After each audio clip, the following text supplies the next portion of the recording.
On enchaîne avec la première thématique qui est celle de l'environnement. Donc, le 30 octobre 2014, la compagnie TransCanada a déposé officiellement son projet Oléoduc Énergie Est à l'Office national de l'énergie. On en a entendu énormément parler. Le projet traverserait plusieurs régions administratives, dont la nôtre. J'aimerais vous entendre sur votre position concernant le projet Énergie Est de TransCanada. On commence avec M. Louis-Charles Trudeau. La position de M. Trudeau, en fait, et de l'équipe du Parti libéral du Canada est la même depuis le début. Ce que nous, on dit d'abord, c'est simple, c'est qu'un projet comme ça, d'abord, il y a trois choses. Un projet comme ça, il faut que ça soit évalué de la bonne façon. Ça ne se décide pas sur un coup de tête et ça ne s'empêche pas avec des pancartes. Donc, ce qu'il faut, c'est que d'abord avoir une agence d'évaluation environnementale crédible, ce qui n'est plus le cas au Canada actuellement, avec toutes les coupures qu'il y a eu dans le dernier mandat.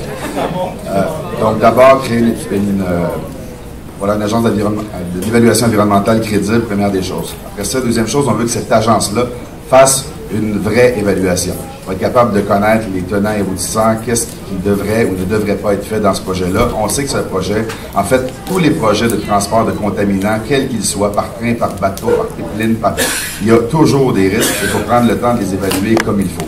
Première condition. Deuxième condition, il faut prendre en compte l'opinion de la population. Pour nous, l'acceptabilité sociale dans un projet comme celui-là est nécessaire pour la suite des choses. Donc, tant que les citoyens seront, à partir du moment, mais je comprends en même temps que les citoyens ne soient pas d'accord avec un genre de projet comme ça, puisqu'on n'a pas d'évaluation sérieuse. Avec une bonne évaluation sérieuse, présentation aux citoyens, si les citoyens sont d'accord, on pourra voir si on peut aller de l'avant, sinon, ça sera la fin de ce projet-là. Nous, on est contre le projet et je comprends mal comment mon collègue peut dire que le Parti libéral atteint une étude environnementale et que ça prenne une étude environnementale, alors qu'on apprenait hier que le coprésident de la campagne de Justin Trudeau, Dan Gagné, faisait du lobbying avec TransCanada pour leur dire comment faire pour contourner l'agence canadienne. Alors moi, je me dis, et le NPD, c'est pas beaucoup mieux, là, parce que Irène Jacobson, ex-directrice adjointe aux communications stratégiques du NPD, travaille pour TransCanada présentement. Alors TransCanada, c'est une aberration. Et on peut dire non dès maintenant. Et pourquoi? Parce que c'est pas du pétrole raffiné ici, c'est pas du pétrole qui est adressé à nous. Ça menace notre industrie première, ça menace nos écosystèmes, ça passe dans nos rivières, ça passe dans notre fleuve. Les risques environnementaux sont énormes et on n'a pas besoin d'une étude pour savoir, nous, au Bloc québécois, que c'est non à TransCanada. Et ce que je vais faire, moi, si je suis élu, c'est de travailler avec les élus municipaux qui se tiennent debout, travailler avec le gouvernement du Québec, créer un consensus à l'Assemblée nationale et faire en sorte qu'à la Chambre des communes, vous ayez un représentant du Bloc québécois qui va, avec vous, freiner ce projet-là, parce qu'on n'est pas des porteurs de pétrole des sables bitumineux de l'Alberta.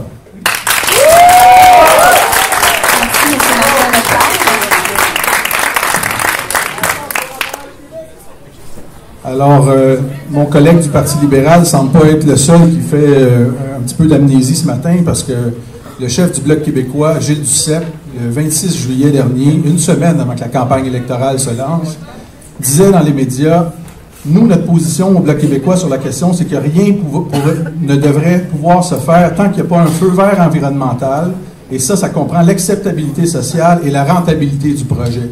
C'était écrit dans Le Soleil de Québec, et une semaine après, le Bloc québécois a décidé, parce que ça pourrait peut-être être payant en campagne électorale, de faire campagne absolument contre l'oléoduc et de se coucher sur la traque, a décidé de changer sa position. Vous avez fait votre programme électoral sur une napkin, sur un coin de table, M. Thériault.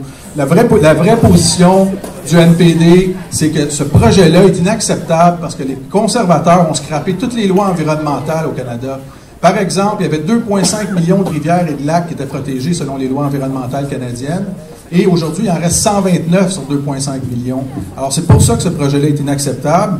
Et notre chef, nous, il a une crédibilité en matière d'environnement parce qu'il a été ministre de l'Environnement au Québec. Ça a été le père de la loi sur le développement durable au Québec. Et les trois critères que vous sortez toujours, l'acceptabilité sociale, la rentabilité et puis la sécurité environnementale, bien, c'est lui qui l'a écrit, cette loi-là. Alors, le seul parti qui a une chance de prendre le pouvoir et qui a une chance de stopper ce projet de pipeline-là, qui ne fait pas du lobby auprès des pétrolières pour s'assurer que ça passe, c'est le NPD. Merci, et on va se coucher sur la traque pour que ça se fasse comme il faut. Merci, M. Leclerc.